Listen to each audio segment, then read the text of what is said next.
నమస్తే, welcome to our channel. నేను మిస్సిరి. Citizen amendment act కేంద్ర ప్రభుత్వం అయితే దీన్ని ఈ నెల 11 నుంచి అయితే అమల్లోకి తీసుకొచ్చింది. అసలు ఈ యాక్ట్ ఏంటి, అసలు దీని మీద ఎందుకు ఇంత నిరసన వ్యక్తం అవుతుంది, ఈ అంశాన్ని మనకి ఇంకా క్లుప్తంగా వివరించడానికి మనతో పాటు ఉన్నారు Telangana TDP spokesperson A S Rao గారు. నమస్కారం సార్. సార్, ఈ అసలు సిటిజన్ అమెండ్మెంట్ యాక్ట్ సిఏఏ అసలు ఏంటి సార్? దీన్ని ఎలా చూడాలి అంటే చాలా మందికి దీని మీద అవగాహన లేదు. సో దీన్ని అసలు ఎలా చూడాలి, ఏం చేయాలి సార్? ఇప్పుడు సిఏఏ అంటే సిటిజన్ అమెండ్మెంట్ యాక్ట్. ఇదేంటంటే గతంలో మొదటి నుంచి మీకు చెప్తాను, ఎందుకంటే ప్రజలకు ఇది తెలియాల్సిన చాలా అవసరం. ఈ యొక్క భారతదేశం పాకిస్తాన్ కూడా భారతదేశంలో ఒక భాగం, అది అందరికీ తెలిసిందే. భారతదేశం పాకిస్తాన్ రెండు విడగొట్టారు. ఎందుకు విడగొట్టారు? ఆ రోజు ఈ ఉగ్రవాద పార్టీ ముస్లిం లీగ్ పార్టీ, ఉగ్రవాద మనోభూతితో నడుస్తున్నటువంటి ఇప్పుడు ఉన్నటువంటి ఎంఐఎం పార్టీ, ఈ రెండు పార్టీలు ముస్లింలను ప్రేరేపించి జవహర్లాల్ నెహ్రూ గారి ప్రోత్సాహంతో వాళ్ళు మాకు ముస్లింలకు వేరే దేశం కావాలని చెప్పేసి డిమాండ్ తీసుకురావడం జరిగింది.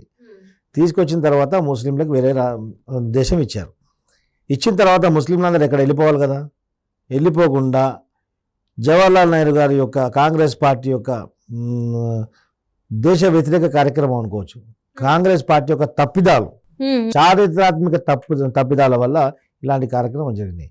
ఆ రోజు బాబాసాహెబ్ అంబేద్కర్ గారే, రాజ్యాంగ రచయిత డాక్టర్ బిఆర్ అంబేద్కర్ గారు ఒక పుస్తకం రచించారు, ది పార్టిషన్ ఆఫ్ ఇండియా అని.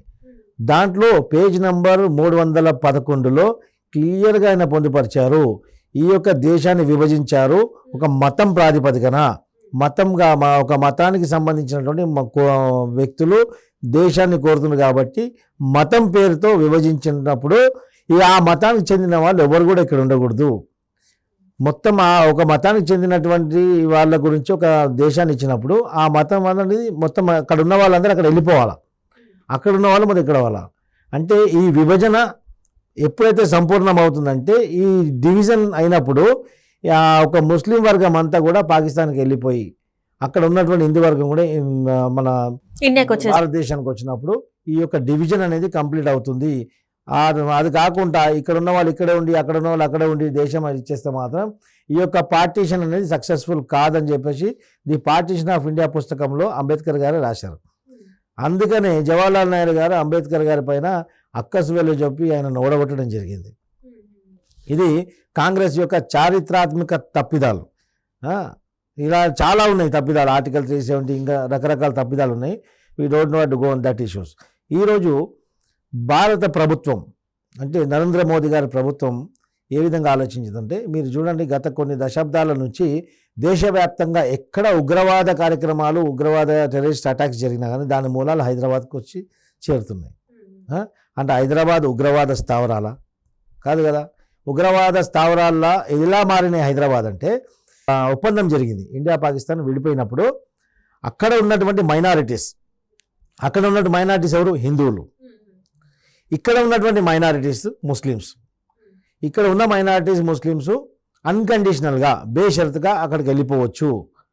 అక్కడ ఉన్నటువంటి మైనారిటీస్ బేషరతుగా ఇక్కడ రావచ్చును ఒక ఒప్పందం ఉంది, అది అగ్రిమెంట్ ఉంది. ఆ అగ్రిమెంట్ ప్రకారంగానే అడ్వానీ గారు పాకిస్తాన్లో పుట్టిన వ్యక్తి 1952లో ఆ ఒప్పందం ప్రకారంగానే అడ్వానీ గారు కూడా ఇండియాకి రావడం జరిగింది. అది తప్పు కాదు. ఈరోజు ఏం చేశారంటే, ఇక్కడ ఉన్నటువంటి ముస్లిమ్స్ ఏ విధంగా వాళ్ళ భావన తయారైందంటే, ప్రపంచవ్యాప్తంగా ముస్లిం అనేవాడు, ఒక గడ్డం టోపీ పెట్టుకున్న ముస్లిం అనేవాడు ఏ దేశంలో ఉగ్రవాదికి పుట్టినా కానీ వాడు మా కుటుంబ సభ్యుడే అన్నటువంటి భావన తీసుకొచ్చారు. ఈ యొక్క విష ప్రచారం చేసి, ఈ మసీద్లలో ముల్లాలంతా విష ప్రచారం చేసి ఈ యొక్క ముస్లింలలో ఒక భావన తీసుకొచ్చారు. కాబట్టి అక్రమ చొరబాటుదారులు బంగ్లాదేశ్ నుంచి, బర్మా నుంచి వెలగొట్టేసినటువంటి రోహింగాస్ బంగ్లాదేశ్ తరపు నుంచి, అక్కడ నుంచి వెస్ట్ బెంగాల్ నుంచి అక్రమంగా మన దేశంలో చొరబాటు చేసి, పాకిస్తాన్ నుంచి ఉగ్రవాదులు నేపాల్ మీదకు మన భారతదేశంలోకి వచ్చి హైదరాబాద్ లాంటి నగరాల్లో స్థావరాలు ఏర్పాటు చేసుకుంటాం. ఢిల్లీలో షాహీన్ బాగ్ ఆ ఏరియాలో, ఇక్కడ హైదరాబాద్లో ఇలాంటి వాళ్ళకు షెల్టర్ ప్రొవైడ్ చేసి, స్థావరం ప్రొవైడ్ చేసి, వాళ్ళకు ఓటర్ ఐడి కార్డు చేసి వాళ్ళ ఓట్లతో గెలుస్తున్నటువంటి పార్టీలు కొన్ని ఈ యొక్క ఎంఐఎం లాంటి ఉగ్రవాద పార్టీలు. దేశవ్యాప్తంగా ఎవరికి ఇబ్బంది లేదు. ఇప్పుడు అక్కడ ఉన్నటువంటి మైనారిటీస్ అంటే హిందూస్, అక్కడ దేశం విడిపోయినప్పుడు 9% ఉన్నటువంటి మైనారిటీస్, పాకిస్తాన్లో 9% ఉన్నటువంటి మైనారిటీస్ ఈరోజు 0.5%, 1% కంటే 1% కంటే కూడా తక్కువగా మారిపోయారు. ఎందుకంటే హిందువుల పైన సామూహికంగా అత్యాచారం చేయడము, బలవంతంగా వాళ్ళని మతం మార్పిడి చేయడము, వాళ్ళను ఊతకోసకోవడము, అలాంటి రాక్షసత్వం ప్రదర్శించారు కాబట్టి అక్కడ మొత్తం మైనారిటీస్ అంతమించిపోయారు. అది వాళ్ళ దేశం యొక్క చరిత్ర. కానీ ఇక్కడ ప్రతి ఒక్కరికి స్వేచ్ఛగా జీవించే హక్కు కల్పించింది భారత రాజ్యాంగం. విభజించినాక వాళ్ళు అక్కడ వాళ్ళకు భూభాగం కోరిన తర్వాత కూడా ఇక్కడ ఉండిపోయిన వాళ్ళకు కూడా అధికారం కల్పించింది. దాన్ని సద్వినియోగపరుచుకుంటూ మళ్ళీ కూడా హమారా హక్ నహీ మిలా, హక్ నహీ మిలా, ఈ గోల్ టోపీ జోకర్ అసదుద్దీన్ లాంటి వాళ్ళు మాకు మా హక్కు దొరకదు. ఏం హక్కు రాబాయి మీకు? మీకు తినే ఉద్యోగాలు ఇస్తున్నారు, మీకు ఓటింగ్ హక్కు ఇస్తున్నారు, అన్ని ఇచ్చారు, ఇంకా హక్కు ఏంది అంటే ఏ దేశం కూడదు అనుకుంటూ ఈ దేశానికి వ్యతిరేకంగా కార్యకలాపాలు చేస్తారు. మీ ఉగ్రవాద మనోబుద్ధితో నడిచే పార్టీ. ఎందుకంటే ఈ అసదుద్దీన్ ఓవైసీ చూడండి, పార్లమెంట్లో ఏ బిల్లు పెట్టినా దానికి అపోజ్ చేస్తాడు వీడు. ఏ బిల్లు పెట్టని అపోజ్ చేయడం, దేశానికి అనుకూలమైన ఏ బిల్లు, ఆర్టికల్ 370 అదెంత దుర్మార్గమైన బిల్లు, దాన్ని అపోజ్ చేస్తాడు. త్రిబుల్ తలాక్ అంటే ఒక మహిళల్ని కేవలం పిల్లలు పుట్టించే మషిన్ లాగా వాడుకుంటుంటే వాళ్ళని ఆ బిల్లుకి వేసేస్తే ఆ బిల్లుని చింపేస్తాడు. అంటే ఎంత దుర్మార్గుడు! ఈ దేశానికి అనుకూలమా, దేశానికి వ్యతిరేకమా? అలాంటి చాండాలుడు, అలాంటి దుర్మార్గుడు ఈ యొక్క పార్లమెంట్లో ఉండడం ఈ యొక్క దేశమే సిగ్గుపడే పరిస్థితి ఈరోజు.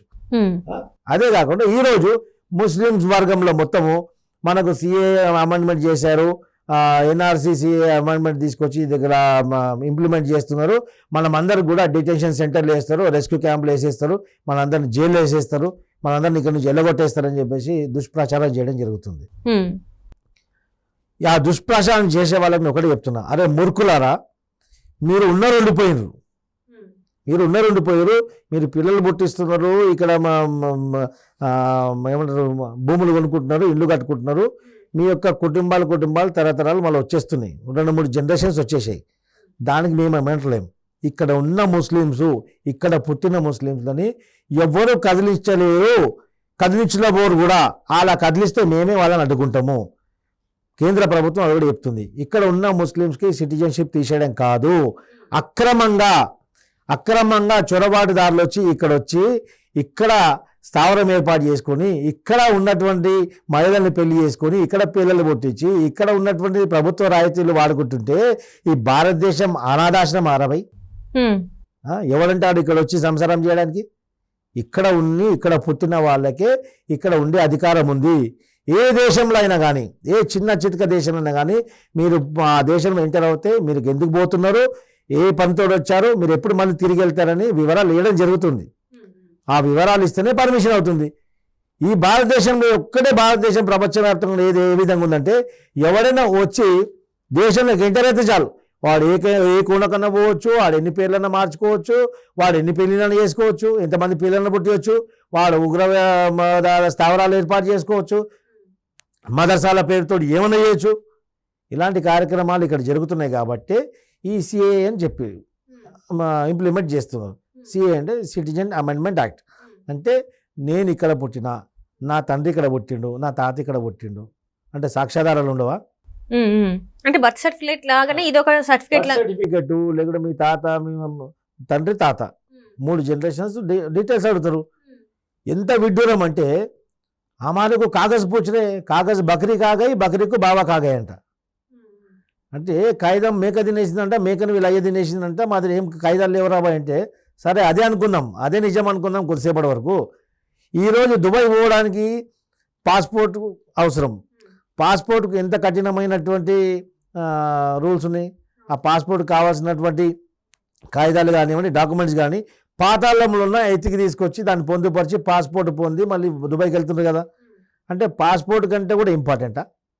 పాస్పోర్ట్కి అడిగినప్పుడు పాస్పోర్ట్ ఆఫీస్లో చెప్పాలా, మన బర్త్ సర్టిఫికేట్ అయ్యే బకరీ కాగాయి, బకరీకి బావా కాగాయి అని చెప్పాలి కదా. మరి అది ఎందుకు చెప్పరు మరి?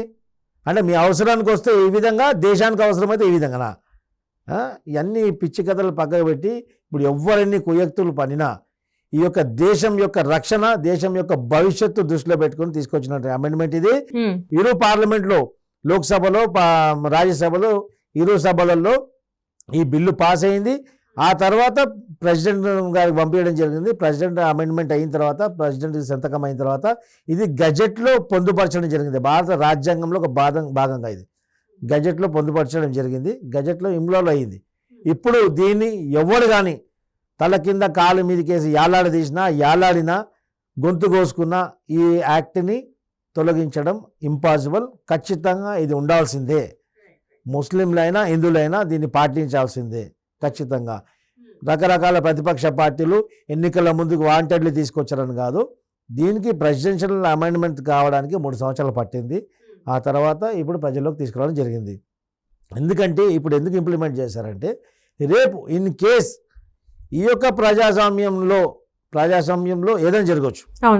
ఎలక్షన్స్లో రేపు ఒకవేళ నరేంద్ర మోదీ గారు కానీ బీజేపీ ప్రభుత్వం రాకపోతే కాంగ్రెస్ ఖచ్చితంగా ఇది అమెండ్మెంట్ తీసుకురాదు, ఈ చట్టాన్ని ఇంప్లిమెంట్ చేయదు. మళ్ళీ ఏమవుతుంది? మళ్ళీ ఉగ్రవాద స్థావరాలు ఇక్కడ వస్తాయి. ఈ దేశం ఒకవేళ రేపు బీజేపీ ప్రభుత్వం ఇక్కడ భారతదేశంలో కేంద్రంలో రాకపోతే రానున్న 10 సంవత్సరాల్లో భారతదేశం ఇస్లామిక్ కంట్రీగా మారుతుంది ఖచ్చితంగా. కాంగ్రెస్ వాళ్ళు ఆ పని చేసేస్తారు.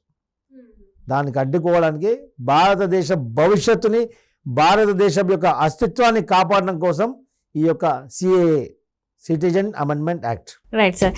సిఏఏ గురించి ఇంత చాలా బాగా చెప్పినందుకు అండ్ యూఎస్ కూడా చాలా చక్కగా వివరించినందుకు ధన్యవాదాలు సార్.